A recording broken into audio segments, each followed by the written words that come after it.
Lesson 11.3. If we look at Canada today, we do have many of our families that are of European origin.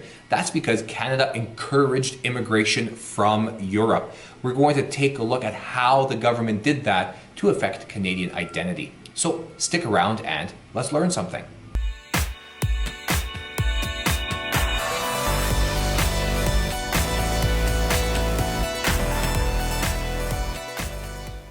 That's right, it is a lesson 11.3. How did the Canadian government encourage immigrants to come to Canada from Europe?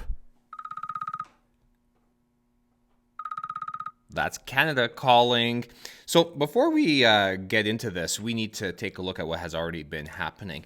And what has been happening in the story of Canada is that newcomers were increasing Canada's population.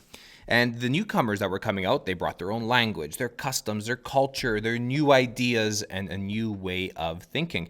Canada, even while they were selling the West, and I'm using air quotations there, they continued to look at immigration to populate the West. That was one of the most important things for the Canadian government at this time.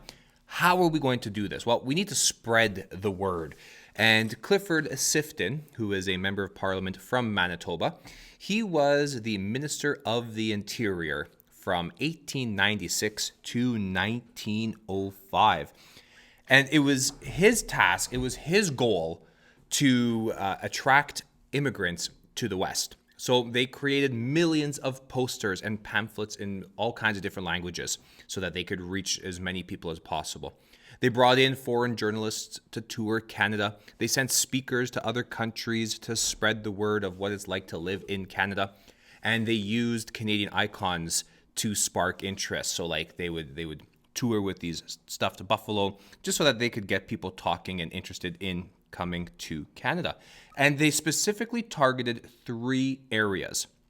They wanted the United States, they wanted Great Britain, and they wanted Eastern Europe. So the United States, I mean, it's pretty straightforward. They wanted American farmers with knowledge of the prairies. And this was appealing to Americans because good farmland was running out in the United States at this time. So the Canadian government's thinking, hey, Americans, come on over. They also targeted people from Great Britain. Most Canadians at that time were of British origin, and the Canadian government wanted to strengthen the British character. And then they focused on Eastern Europe. Eastern European farmers were experienced crop growers. They were able to put up with a lot of different hardships, both politically and environmental hardships. And the Canadian government believed it would be easy to assimilate Eastern Europeans into a Canadian, that's air quotations again, a Canadian way of life.